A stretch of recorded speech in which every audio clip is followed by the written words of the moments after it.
देखिए, ये मिशन प्रेरणा की ई पाठशाला रजिस्टर है। कोरोना महामारी की वजह से बच्चों के लिए स्कूल पूरी तरीके से बंद है, तो बेसिक शिक्षा विभाग ने एक योजना चलाई कि बच्चों की पढ़ाई किसी भी तरह से बाधित न हो और वो पूर्व की भांति बच्चों को लाभ देती रहे, इसलिए ई पाठशाला चलाया है। उसका रजिस्टर मैंने बनाया है। ये देखिए, मिशन प्रेरणा की ई पाठशाला रजिस्टर, ये अभिभावकों और बच्चों के लिए है। ये देखिए, यूपीएस खैराना अमावा रायबरेली, ये मैंने इसको बनाया है। उसके बाद ये देखिए, माननीय मुख्यमंत्री श्री योगी आदित्यनाथ जी की बच्चों के लिए अपील है। बच्चों सुनो, जो अपील किया है कि आपकी पढ़ाई बाधित न हो, इसके लिए कौन कौन से तरीके अपनाए गए हैं ई पाठशाला चलाने के लिए। सबसे पहला है दूरदर्शन। इसमें प्रतिदिन 9 से 1 शैक्षिक कार्यक्रम आते हैं और ये बच्चों के लिए बहुत ही फायदेमंद है। फिर आता है आकाशवाणी या रेडियो। इसमें देखिए 11 से 12 प्रतिदिन शैक्षिक कार्यक्रम आते हैं और बच्चे इसका लाभ उठा सकते हैं और सुन सकते हैं।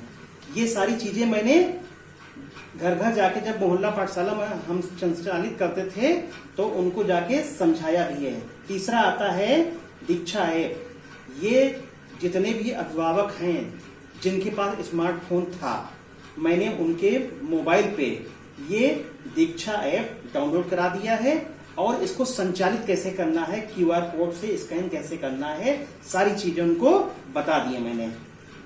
उसके बाद आता व्हाट्सएप ग्रुप। ये मैंने अपने स्कूल का व्हाट्सएप ग्रुप अलग से बनाया है, जिसमें हमारा समस्त स्टाफ और जो अभिभावक हैं वो सारे इसमें जुड़े हैं। उसके बाद ये है रीड अलोंग ऐप।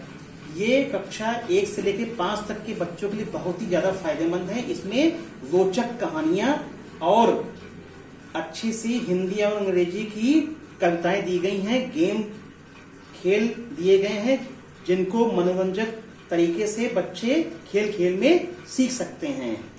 और इसमें देखिए, जितनी भी चीजें दी गई हैं, ये सारी चीजें जितने भी अभिभावक आते थे या हम लोग जब उनके भ्रमण पे जाते थे मोहल्ला पाठशाला के लिए, तो उनके मोबाइल में ये सारी चीजें डाउनलोड करवा दी है और इनको संचालित कैसे करना ये भी बताया गया है। टॉप पेरेंट ऐप, ये 3 से 8 साल के बच्चों के लिए, अभिभावकों के लिए है। इसको भी उनके मोबाइल पे डाउनलोड करा दिया गया है। ये प्रेरणा लक्ष्य दिए गए हैं और ये कैसे संचालित करना है ये तरीका पूरा बताया गया है।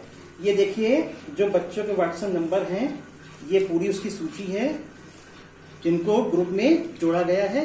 इस व्हाट्सएप ग्रुप में हम और हमारा समस्त स्टाफ प्रतिदिन उनके लिए अच्छी अच्छी शैक्षिक गतिविधियां उस पर ग्रुप पर डाली जाती हैं, लिंक शेयर किए जाते हैं और वो लोग उससे लाभान्वित होते हैं।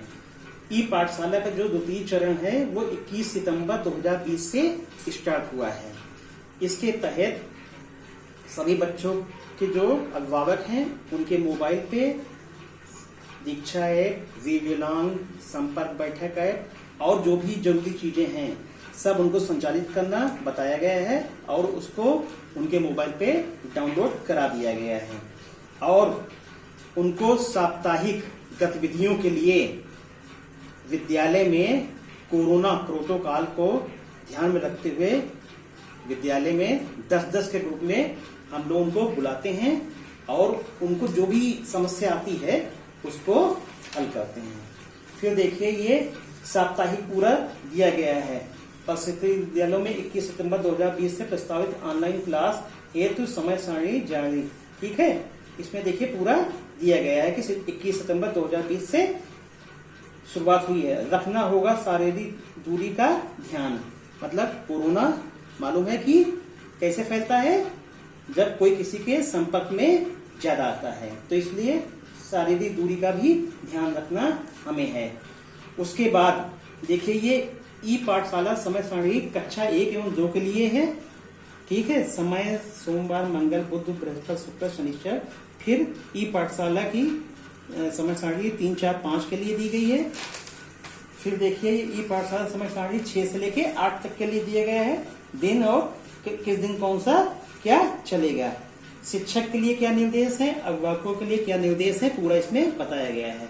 ये देखिए मेरे विद्यालय का नाम है उच्च प्राथमिक विद्यालय खैराना, ये यूगैस बोर्ड है, नया पंचायत पहाड़ी मऊ, और ये मेरा नाम है। आगे चलते हैं हम लोग।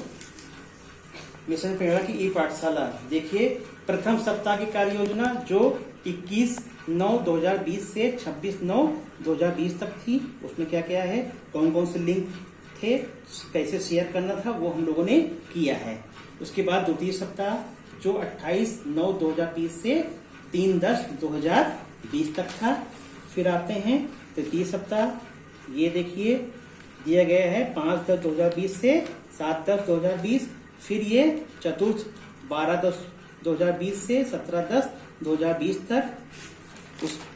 इसका पूरा शैक्षिक सामग्री शासन द्वारा, बेसिक शिक्षा विभाग द्वारा हम लोग को दी जाती थी, जो हम लोग व्हाट्सएप ग्रुप पे उसको लिंक या उसको मैटर को पूरा हम लोग शेयर करते थे, और जो भी बच्चों समस्या आती थी वो हम लोगों से पूछते थे। देखिए फिर ये 5वें सप्ताह की, 6ठे, 7वें, 8वें, इस तरीके से देखिए सब दिया गया है। 9वें, 10वें, 11वें, 12वें, ठीक है, ये पूरा 13वें सप्ताह, ठीक, ये पूरा दिया गया है। अब देखिए जैसे ये विषय, ठीक है, क्लास 6 के लिए कौन सी समय सारणी थी। सोमवार को हिंदी, गणित, अंग्रेजी था, बुधवार को सामाजिक विज्ञान और विज्ञान था, शुक्रवार को गणित, विज्ञान और अंग्रेजी था। इसमें देखिए हिंदी है, इसमें लिंक दिया हुआ है, इसको हम लोग शेयर करते थे। गणित, अंग्रेजी, सामाजिक विज्ञान, विज्ञान, गणित, विज्ञान, अंग्रेजी।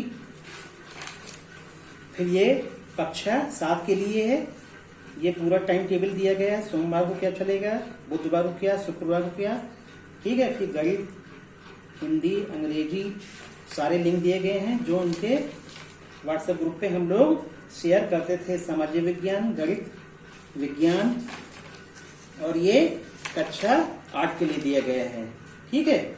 ये पूरा इन्होंने इस तरह से बताया गया है।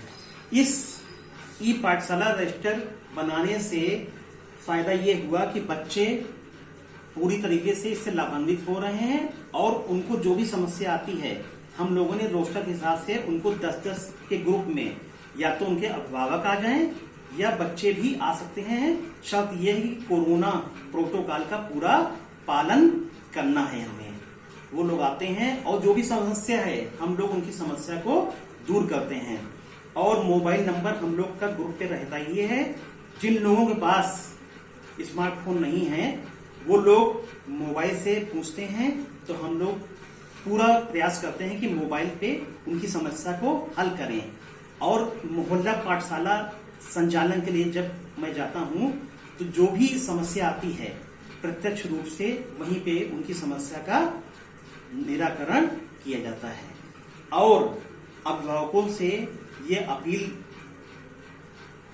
हम लोग करते हैं कि बच्चों की पढ़ाई किसी भी तरह से रुके ना, और जो भी समस्या आ रही है उसको हम लोग के साथ साझा करें, तभी हम लोग उनकी समस्या को हल कर सकते हैं।